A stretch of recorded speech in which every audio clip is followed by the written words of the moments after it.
Hello again. I just wanted to make another video. I actually had put the other two out. One basically talking about the investment and what actually had happened, and kind of giving you an idea of why it's important to request a copy of the presentation that I did, so that people can get a better understanding of the whole picture of what's not being put out there. And then the next video I made after that was about the inaccuracies that were being mentioned on specifically the Mortgage Broker News Forum, where a number of people had got on, and there was a lot of inaccurate information out there. So I kind of put together a video just to kind of touch on what it is that was inaccurate and what the actual fact of the matter is, based on what's not being reported or put out there. So today I wanted to talk about the actual people that are influencing the situation as it is, and not, I mean, there may be more than the ones that are out there, but I'm just talking specifically about the ones that I've been in touch with, or that I've witnessed myself. I mean, other people may be doing and saying other things, but if I haven't done anything with them or experienced it myself, I don't want to talk about those people.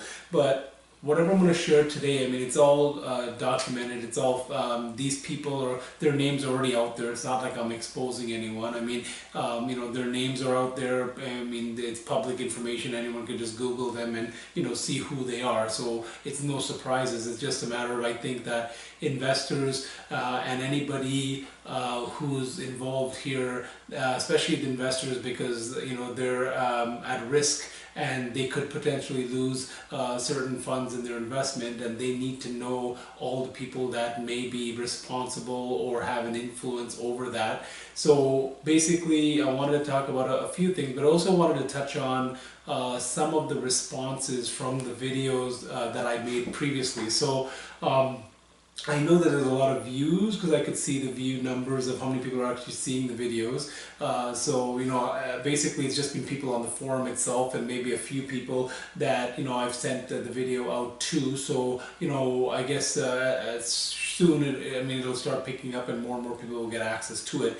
But one of the things I wanted to touch on is there was a response immediately by a poster, and I don't know if this poster is an investor or is an opponent, or who exactly it is, but immediately this individual started basically saying that it's the video is just a waste of time, or I don't remember the words they said, but I'm just trying to they basically were saying that I'm trying to protect myself by making that video, and that's all that it's about. And it's like, well, I wasn't the only agent in this, so the fact that I'm the only one speaking, it's just funny that they would say that I'm making it to protect myself, when really I'm trying to point out facts. I mean, all that I've been saying from the longest time, ever since I've got on that forum, is basically saying there's information that's not getting out, there's some inaccurate information being spread, and I've put together a presentation for people to view. Now, that presentation, whoever has seen it, it's a chronological order pretty much of over the last couple of years, and it basically has over 24 different attachments, with supporting documentation and highlighted paragraphs that kind of support, what I've been saying. So everything I've said, I have a support for it. I'm not just kind of putting it out there. There is a support for it, but the fact that people are trying to, certain people are trying to put down the information, or kind of put it into question the credibility of myself and the information. It's a little bit unfortunate, because people should be able to see what it is for what it is, and then come to their own conclusions at that point as to what they feel after seeing the whole picture. I mean, that doesn't really, I don't know why people are trying to block people from information, or try to discourage people from information. I mean, these same people are talking about lack of disclosure in the investment, but at the same time, they don't want to have full disclosure on the information that we're talking about. Like, they want to talk about certain information that they want to share, or take certain information, put it out of context, and kind of put it out that way. But when I'm showing court records and different other documents that kind of support what I'm saying, they don't want to look at that, right? So this one person was kind of, making those comments. And then just today, I mean, David Franklin, we've talked about him already, but just today I noticed that he had put a comment there saying that I'm being funded, and someone is helping me do this, and then they're saying that I'm working with Fortress and their lawyer, and that they're actually funding me to do these videos. Now, this video is in my home office.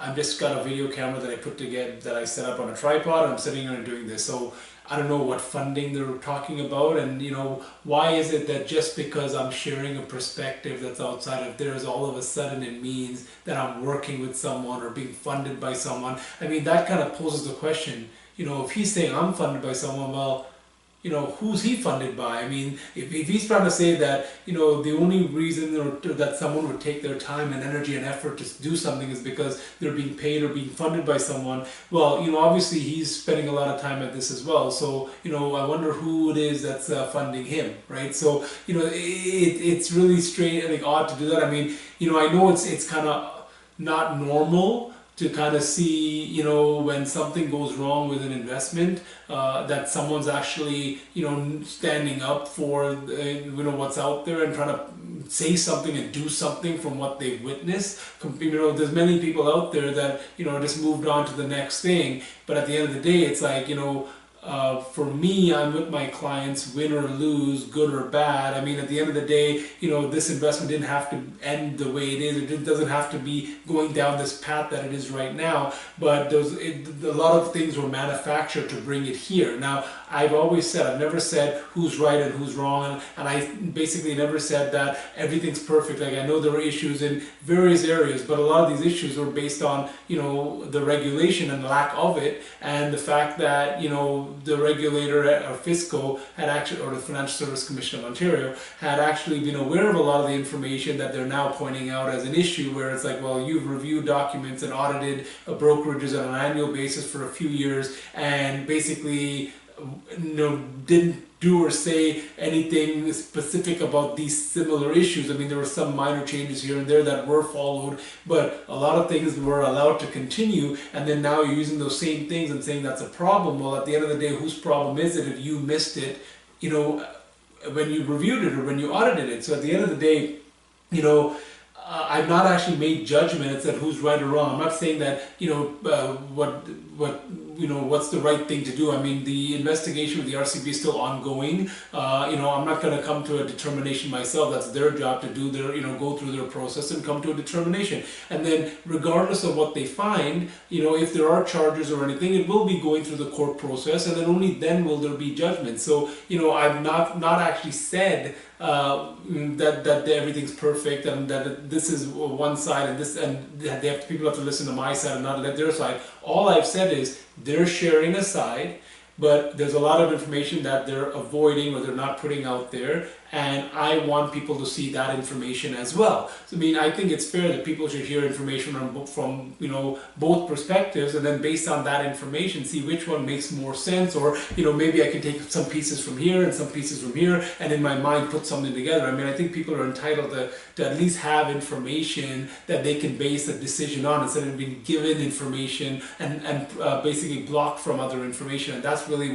what's been going on there. So, I know we talked about Franklin before, but I'm just going to summarize. Like I said, today I'm going to point out exactly who it is, because I think people need to know who's involved and who has influence over their investment. So this here, I don't know if you can see it, but you can just Google his name, David Franklin, and you'll find a picture so you know exactly who he is and what he looks like. He's the individual that's been kind of behind this for like the longest, I guess, or the most outspoken. Back about, I think in 2016, he was in an article with the Toronto Star, I believe it was, where he made a comment saying that $1 billion would be lost in syndicate mortgages in Ontario. And then basically, ever since since that, I mean, he's done a lot of things to kind of make it reality. So, I mean, talked about it on one of the previous videos, that he had written letters to lenders and other individuals, industry people and so on,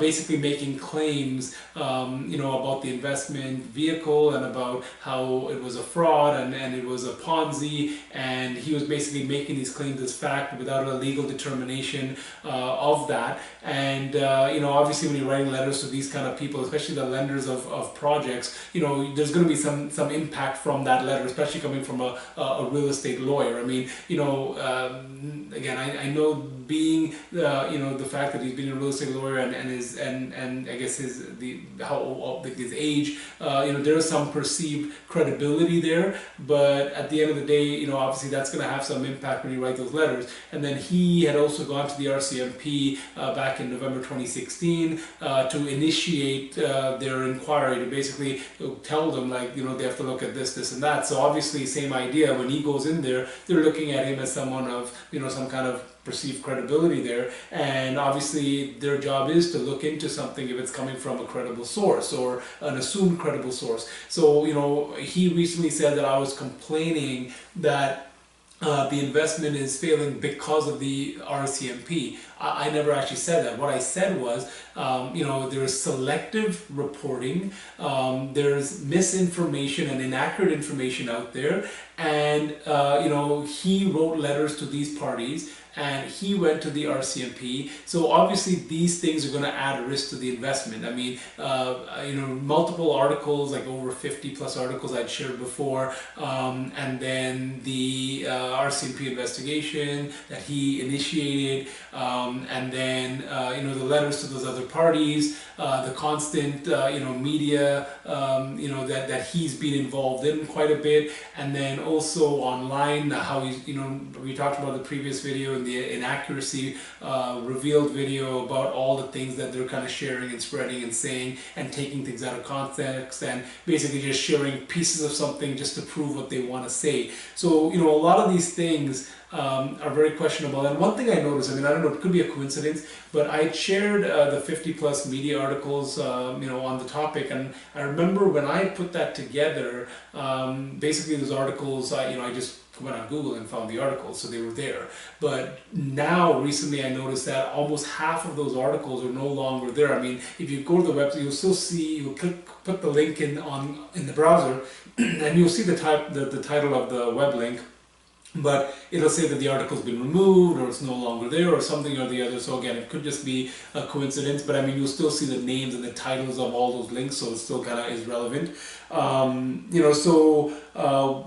Again, like I said, people are trying to say that I'm complaining about negative media when I'm talking about selective media. They're saying I'm complaining about the RCMP, but I'm not complaining about the RCMP. I'm just saying that he was involved and influential in starting that investigation. So his hands have pretty much been in everything. So it's almost like, in my mind, after seeing and hearing this thing and seeing how these things are playing out, it's like, imagine if we could do some kind of a social experiment where you just pick a random business in any industry, find someone that, could be, assumed to be credible in that industry, and have them do the exact same things, write letters to influential parties, go to the RCMP and make different fraud claims, talk to the media and spread all this information, and over a 2 or 3 year span, see what it leads up to. I'm sure it'll be something very similar, right? And now recently Franklin's been going online and talking about comfort stories. So he says, let me know what comfort story your agent has told you. Now,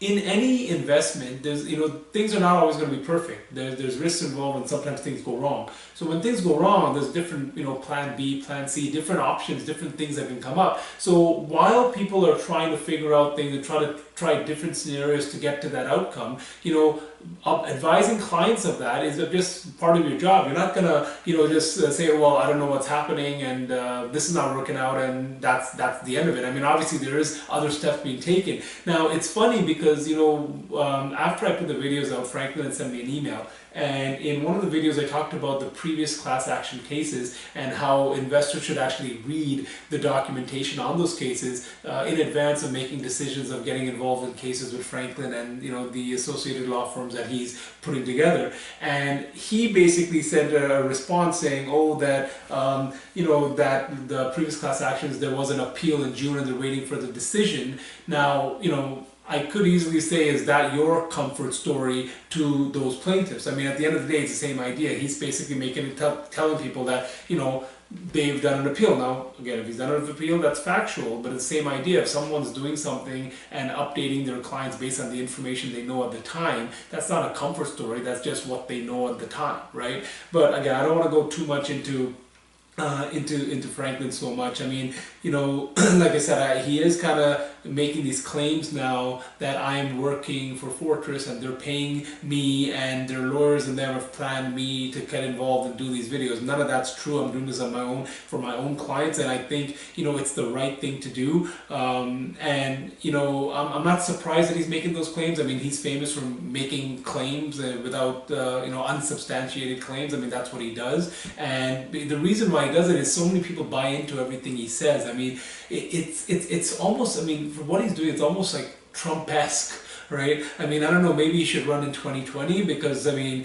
he has a way of saying things and misrepresenting things, and his, support team buy into it. And there's also a lot of clients that are just buying into it randomly, and it's funny how the clients are getting upset when someone's trying to share information and they're basically like right away not even interested. It's like, well, are you like so sold on what he's telling you, you're not even open to the idea that there could be some information out there that's beneficial for you to know. So I think it's unfortunate, but you can't help everybody. I mean, you can lead a horse to water, you can't make it drink. So hopefully the majority of investors will be open to the information and at least give themselves some benefit so that they can come to a better decision. I'm not telling them, I mean, at the end of the day, you could see the information I'm providing and still choose to do what Franklin's saying. I mean, I'm not telling you what to do. I'm just saying, look at the information, then you decide. And I think that it's fair, and again, it is something that's going to affect you and impact you, so you might as well be aware of it, right?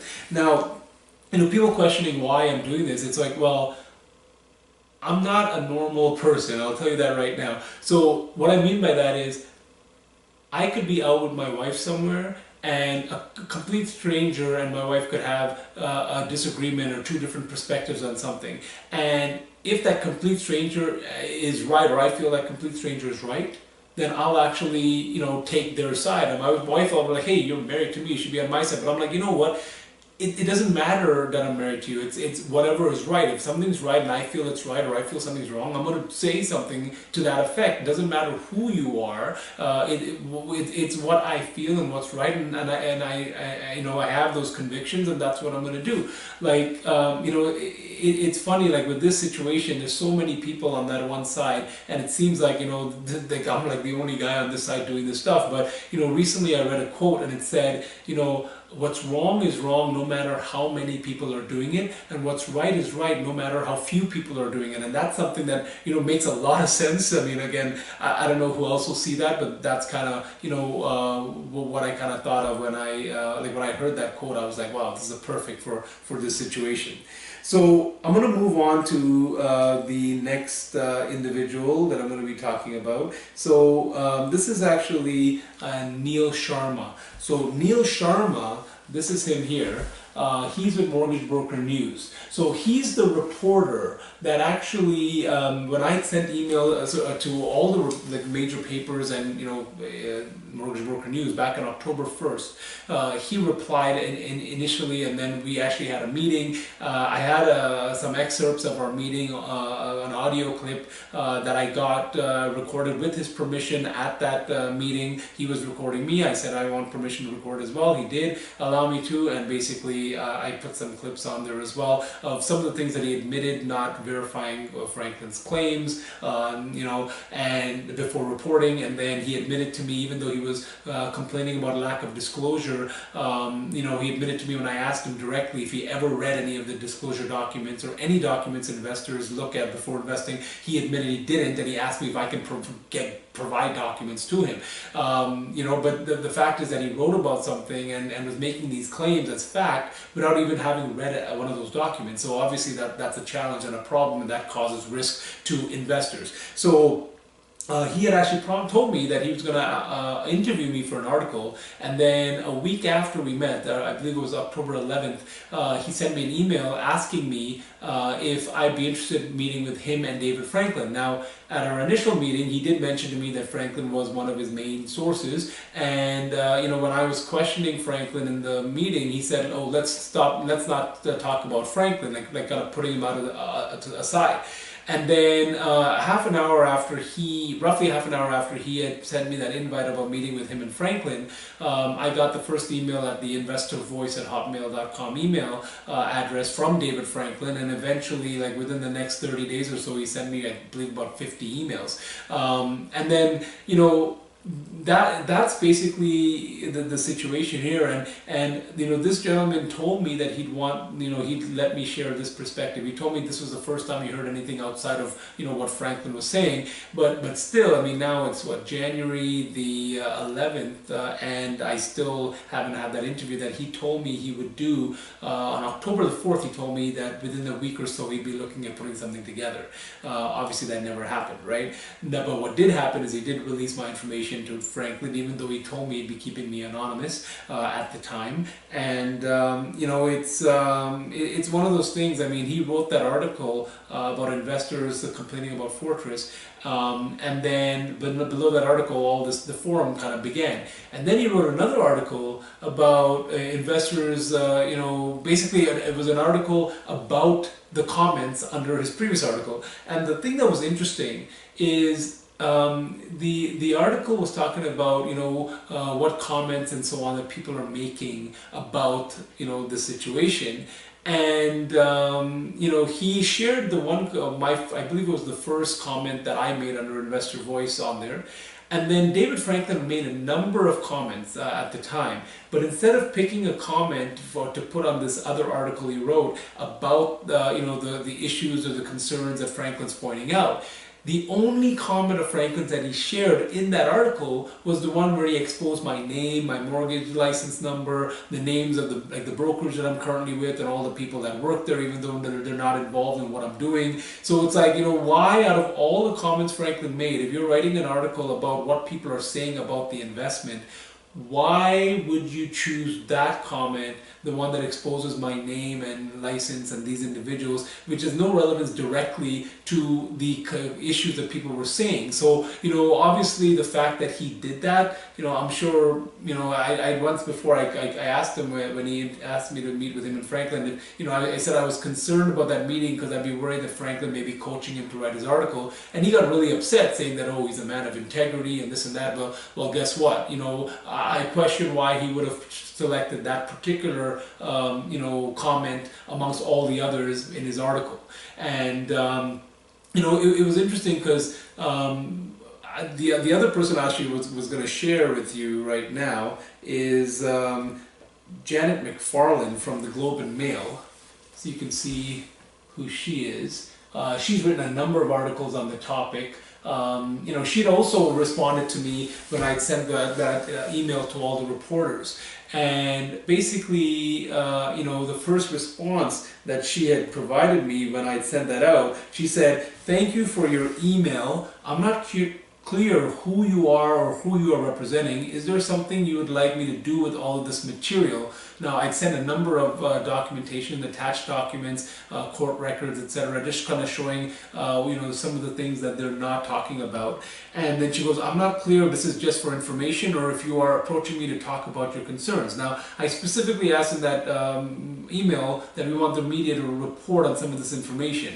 Now, later on, I did reply to her, and then she sent me another response after that. And the other response basically says, "Oh, I still don't know who you are. Are you part of," and then she named the brokerage that I was with. Now, I was communicating through an anonymous private email that didn't have my name, brokerage information, none of that. And at that point, the only person who had known who I was and had met me was Neil Sharma from Mortgage Broker News. So either he provided the information to Franklin, or he and Franklin passed it on to her, or he passed it to her. I mean, I don't know how else she would have got that information at the time. No one else had known who I was at that point except for Neil Sharma. That was the only person that I'd met with. So it was kind of odd, but you know, it is what it is. But a few things I want to question about Globe and Mail and about Janet McFarland. Now, you know, she has been writing a lot of articles, and the fact is that when I sent information, she had written about at least 5 articles since then,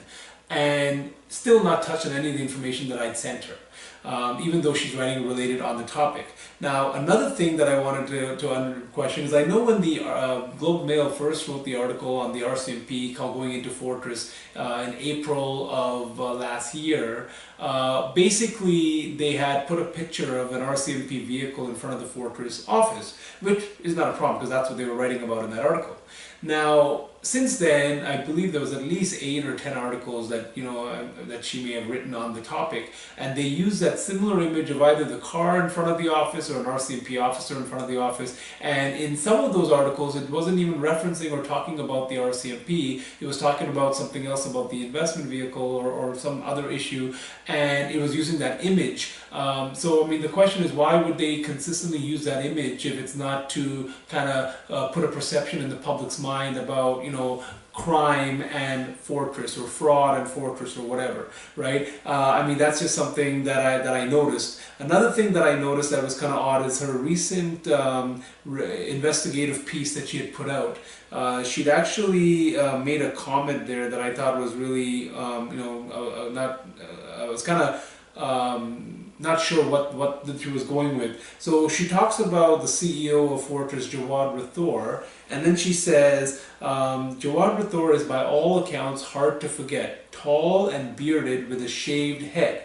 So, I mean, I don't know what tall and bearded with a shaved head has to do. What does the appearance have to do? I mean, it's just odd. I mean, it seems like she's trying to I guess portray him in a certain way. I mean, I don't know what the whole idea of that is, but again, certain things that that they kind of say and do in these articles, sometimes you kind of wonder, okay, well, what relevance does that have in the article, right? Now, some other people have been saying that, calling me Fortress Voice and saying I'm working for Fortress, defending Fortress. It's not that. I mean, I've said so before on comments I've made that, I'm in the business and I work with a lot of different institutions, a lot of different products and services of insurance companies and banks and investment companies and so on. And if something happened like this with any of those products, I'd say something. So, even if something like this happened to any of the insurance companies I work with, or the other investment companies or banks, and, I saw the way things had gone, and I see that people are only sharing one piece of information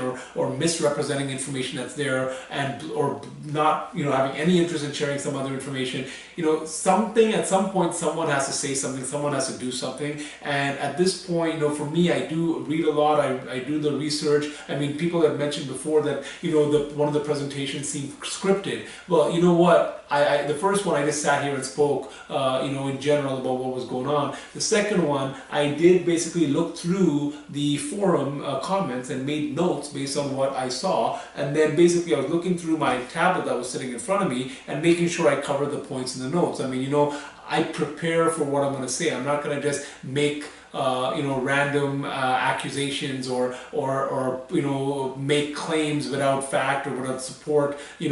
That's something that you would expect from someone to do. So it's not necessarily scripted. It's just that I was covering certain points and facts, and I wanted to make sure I didn't miss anything. So, I just wanted to make sure that, people are aware that there are these individuals here, and, I'm not really sure, at one point Janet McFarland had said in one of the emails to me that she's very interested in meeting and interviewing agents, and she's very interested in their perspective and what they have to say. And I responded, anytime you want to meet, let me know the time and place, I'll be there. If you want to, that's really what I'm looking for, to be able to meet with someone like the reporters and get the information out. And then I never heard from her again. I mean, obviously she's still writing on the topic, but there's no interest in what I have to say. Now, Another person, another party that I kind of noticed, and I'm just going to point this out there, we talked about the RCMP. So I called Martin Williamson, who's the lead investigator. I mean, that his name was on the report that David Franklin had sent me. And I called him, and he answered my call. And I said I had some concerns about, some information that's out there, and also potentially the influence that Franklin may have on the investigation. And, because it seems like he has an influence with the media, with certain reporters, we knew about all of the stuff he's been involved in, and I volunteered an interview with the RCMP. They declined. I mean, the RCMP lead investigator is the only person I spoke with, and he basically listened to me, what I had to say, and said, really, there's really nothing that they need from there, and if I think I know anything more, I can just give him a call back. He didn't take my contact info, my email, phone number, any of that stuff, which I would think would be standard procedure when someone's calling into an officer, especially on an active case. Now, I found out a little bit later from another individual that he had actually called the RCMP as well, but he had just made a claim about another project that he said, I think there's fraud on this project as well. Now, from what I understand, he didn't have any supporting documents or facts or any proof. He just kind of made a call and made that claim. And basically, he said that they actually offered him an interview and met with him. So, it's really odd. I mean, it's like, the RCMP is supposed to be doing this investigation, and I think they should hear the perspectives of everyone that's involved. And if someone's out there sharing information and has concerns, they should give them that time. And at the end of the day, once they meet and ask the questions and find out everything, maybe there's something they can use, maybe not. I mean, at the end of the day, they should at least get the information. And, it's odd that, why one person's calling about one thing and that thing may be against what they're doing, so they don't want to take that information, because, I mean, I don't know, maybe it'll make them look bad. I have no idea. I mean, I don't even know really. I mean, I know some of the points that Franklin shared as to what they're looking at. And again, maybe they'll find something. I'm not saying there isn't. I mean, it's not up to me. I've not done that investigation that they're doing. But what I'm saying is, why is it that they're not interested in this information? And when someone says the fraud word right away, they're okay. I mean, it doesn't really matter who that person is and if there's facts or proof behind it, right? And then same thing with the Globe and Mail. It's like, when a reporter like Janet McFarlane is writing these articles, it's not an opinion piece she's writing. It's not an op-ed. She's actually writing an article that's going to the general public, and it influences what other people are saying and doing and thinking. And if she's gonna, choose or be sold by one person's story and close her mind to other information, and then basically it's like she's made up her mind on something, and now she's sharing her own opinion as in the papers, to the general public.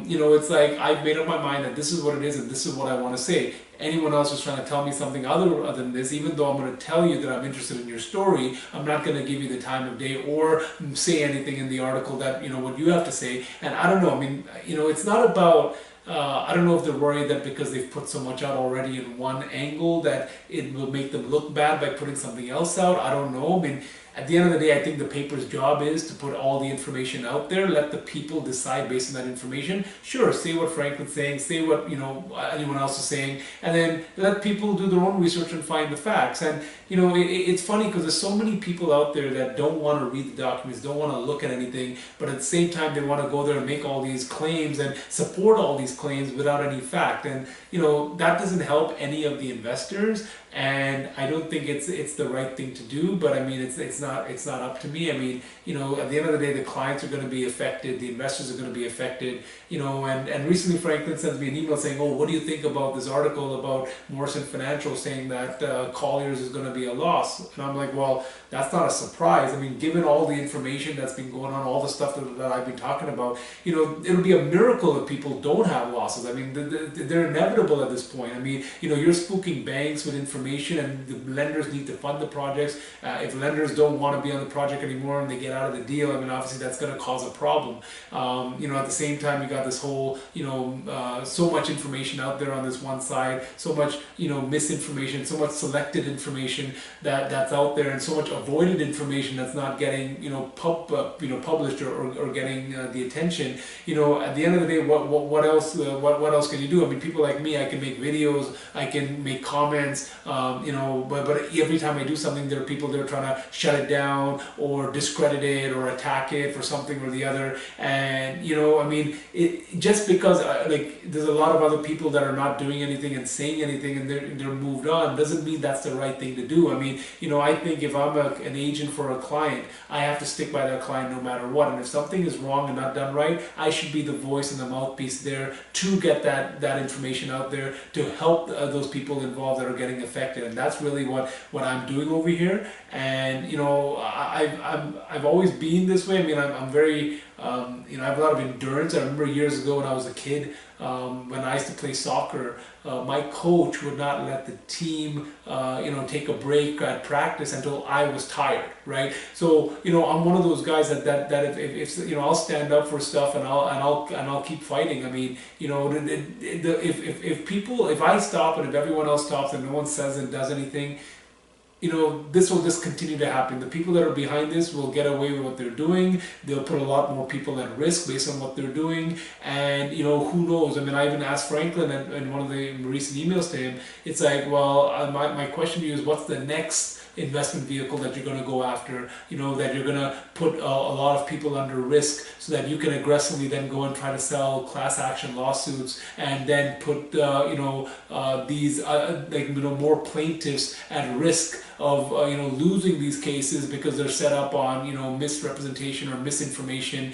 And, at that point, those people are going to be liable for awarded costs. So, at the end of the day, it's like, if you're successful with what you're doing here and you profit from it and the law firms profit from it, what's stopping you from doing it again and spending another 2 years, getting any other business or vehicle from the existing position to a position where they may be in the same boat, right? So again, I'm just there to put this information out, say what you want to say. I mean, I'm not worried about what people say and what they think.